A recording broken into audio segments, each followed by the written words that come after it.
Tim Duncan is a Hall of Famer, owner of fact. 5 NBA rings with the Spurs, and arguably the worst dresser the NBA has ever seen. When he nearly had a quadruple-double in a game, his response was, "That's cool." Duncan was the most quiet, unassuming, and yet one of the best players to ever play. We'll discuss, was he really that successful because of the Spurs, or were the Spurs that good because of him? Tim Duncan. Is that really even a question, though? Like, From swimming to basketball, he used to swim. Tim Duncan was born in 1976 in the U.S. Virgin Islands. He was the I did not know this nigga was born in Virgin Islands. And I didn't know he was born in 1975, 76. Like, what? I didn't know none of that. youngest of 4 siblings and dreamed of becoming a professional swimmer like his older sister.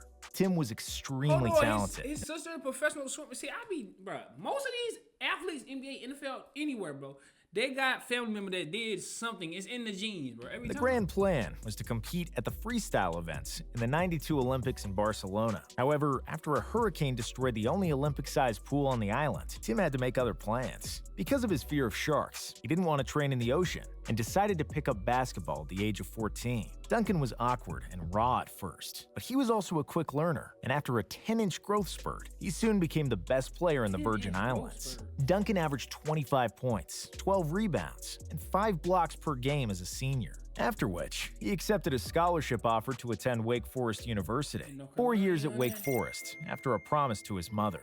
Duncan wasn't even supposed to be playing in his freshman year at Wake Forest, but after a fellow big man, Mokhtar Ndiaye, violated NCAA rules and eventually transferred to Michigan, Duncan was appointed as a starting center. Offensively, Timmy was still a bit limited at the time, and he averaged just 9.6 points per game. But he got that same run, boy. He had that same run at the defensive end, he was arguably the best defender in the country already as a freshman, with 9.6 rebounds and 3.8 blocked shots per game. Because he was extremely disciplined, coachable, and curious about the game, Duncan was soaking in basketball knowledge like a sponge. As a sophomore, Timmy was already among the best players in college basketball. He could have easily been a top draft pick as a sophomore or a junior, but because of a promise to his late mother, Duncan decided to stay 4 years in college. Tim's mother passed away from breast cancer just 1 day before his 14th birthday.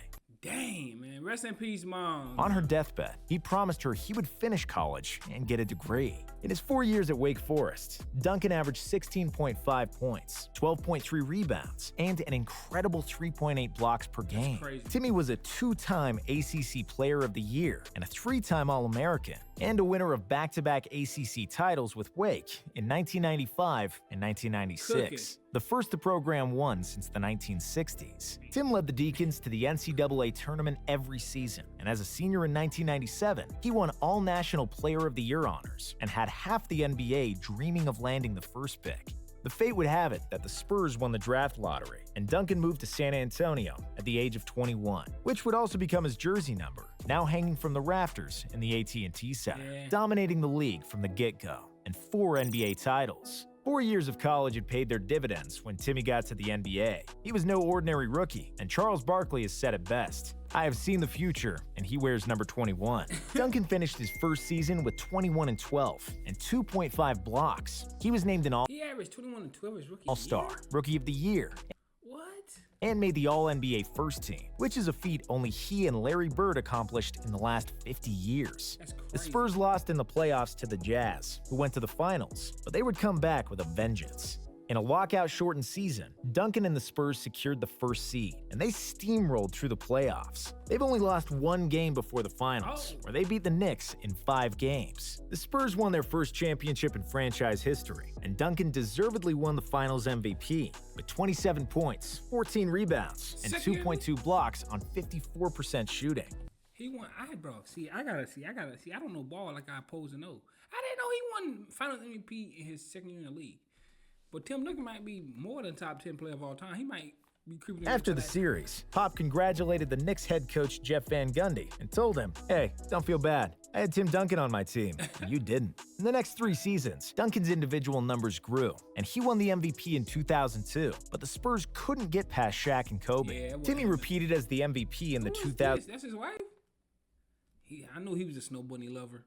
You should have known he was a Snow Bunny lover. 2003 regular season with 23, 13, and 4, and 3 blocks. In the playoffs, they finally got past the Lakers and then defeated the Nets 4-2 in the NBA Finals. Duncan was again the finals MVP, and he completely dominated the series. 24.2 points, 17 rebounds, 5.3 assists, and an astonishing 5.3 blocks. The Spurs' whole philosophy was to funnel everybody into the paint, where Duncan would meet them with his perfect positioning, 7'5" wingspan, and sneaky athleticism. 2003 Duncan was the peak Duncan, and I would put this season next to some of the most dominant seasons in history, including Shaq in 2000, Jordan in 1991, and LeBron in 2013. In 2004, the Lakers avenged the loss and defeated the Spurs in the second round. In 2005, San Antonio was back in the finals again, this time against the Pistons, the defending champions. In a hard-fought 7-game series, where the Spurs never scored 100 points, Duncan willed the Spurs to victory and was again the finals MVP with 20 points, 14 boards, and 2 blocks on average. In 2007, the Spurs were in the finals again, against 22-year-old LeBron and the Cavs. Tim was standardly great and led the team in rebounds, assists, and blocks, but the finals MVP went to Tony Parker, who led both teams in scoring. DNP, old, and back to the finals. From 2008 to 2012, the Spurs continually made the playoffs, but couldn't reach the finals in a tough Western Conference. Tim Duncan's numbers have dropped, but mostly because Popovich was saving his best player for the playoffs as a load management pioneer. One of the funniest little jokes Pop played with Timmy is when he didn't play him in a game under the explanation of old age. And that was the Popovich said, man, this nigga too old to be playing every game, man. We ain't doing it, man. Sorry. narrative around the franchise, but they were too old and too boring. And just when everybody thought the Spurs were finished, they proved why they were the best organization in the NBA. With the development of Kawhi Leonard, Tony Parker reaching his prime, and one of the deepest benches in the league, R.C. Buford and Pop surrounded yet another winning team around Tim Duncan, who was still the most important player on the Spurs. His athleticism and mobility were not nearly as good as before, and Duncan could barely jump off his left leg. However, he was still the big fundamental and one of the most cerebral players in the league, and led the Spurs to another finals appearance. He led the team in points, rebounds, and blocks in the finals against the Heat, who nearly escaped defeat in Game 6, with LeBron's heroic performance and some help from Jesus. Not that Jesus. We mean Shuttlesworth, who hit the most important three that Jesus, you know what I'm saying? in NBA history. Fifth title, and maintaining greatness. In 2014, LeBron and the Heat dominated the East again, and the Spurs advanced in the West. Duncan was 37 years old. He was still averaging 15 and 10 on 57% shooting in the finals, where the Spurs played the most beautiful basketball of the entire Popovich era and completely dismantled the Miami Heat 4-1.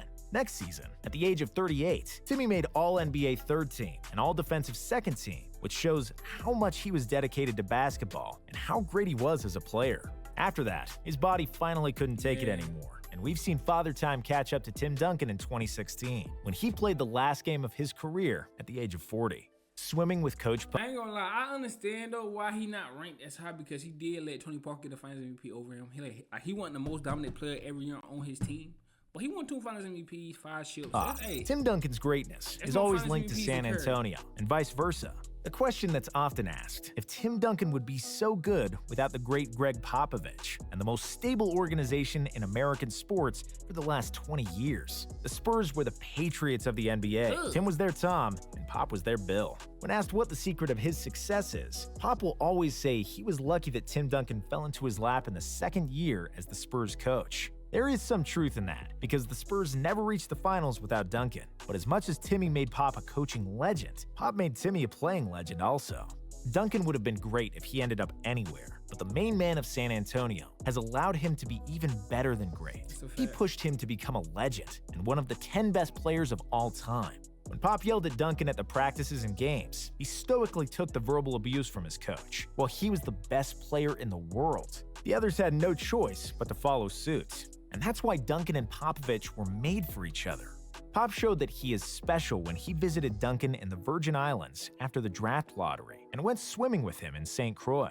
Pop spent 4 days with his #1 overall pick, and the two men, with 37 years age difference, just hung out and talked, not about basketball, but about life. His unorthodox approach, in which he always took interest in who his players were as human beings, yielded 2 decades of success. From 1997 to 2019, San Antonio did not miss the playoffs. The Spurs won 70% of their games during the Duncan era, the best 19-year run by any NBA team in history. That's crazy. 70% of the games in a 19-year run with one player, that is insane. Timmy, that is insane. He was just doing fundamentals off the backboard. Leg, floater. He wasn't even doing nothing crazy. And the best in all 4 major American Tony sports. Parker and Ginobili. Legacy, the most boring superstar and top 10 player ever. Watching Tim Duncan play basketball is very often like watching someone fish. Waiting, boredom, and some more waiting. But in the end, Duncan is usually the man with the fish in his hand. Since the retirement of Michael Jordan, no one has had a more successful career than Tim Duncan. Duncan is the only player in NBA history to be selected on the All-NBA and All-Defense teams during each of his first 13 seasons. That's crazy. 6 more than anyone else in league history. That is crazy. Rare are the players whose continued excellence is so enduring and so common that it goes unnoticed over time, even though we are all aware that it is there. Duncan has quietly dominated the league for years, with no controversy, no insane dunks, no constant media appearances. Even his big games look kind of modest. There was no complete takeover with incredible shooting like Curry or Clay, nor was there what the fans often value most, sometimes a forced takeover of the game in the last few minutes like Kobe Bryant, Larry Bird, and Michael Jordan. No. Timmy played the same way in almost all situations. Yeah. Make the right move, pass to an open teammate, make a jump hook, make a bank shot, close out the rebound, be smarter than your opponent. Nothing in his game was exciting. Duncan had just 835 dunks during his career, which accounts for 1 dunk every other game. I only remember 2 of his baskets in his entire career. A fouling shot over Shaq in 2004 that was annulled by Fisher, and a game-tying 3 against Phoenix in 2008. Everything else was a blur of bank shots, hooks, and tip-ins. The man scored 26,000 points in his career. Methodical, constant, at times even sterile and unattractive. But most importantly, he got the job done. When someone loses 20 pounds at the age of 36, and when he changes the way he runs to reduce knee pressure, and then leads his team to 2 more NBA finals, that's greatness, and shows tremendous passion for the sport.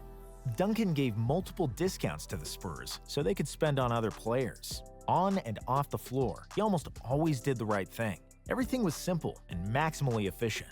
When Duncan retired, quietly, and without a farewell tour, the greatest power forward the NBA has ever seen was gone. And there will never be another one like him. That's a fact. Never, yeah, that's a fact. It'll never happen again, bro. Timmy was that guy. I can't even lie. But where is he ranked all the time? And let me know in the comments where y'all got Timmy ranked all the time, bro. And do y'all think he's underrated, bro? Because I don't be hearing a lot of people talk about Timmy like they should, bro. Oops. Got you. Nah, let me stop. But hey, like, comment, subscribe. I want to see more Timmy on this channel. Let me know in the comments. I'm going to see y'all next one, man. No cap.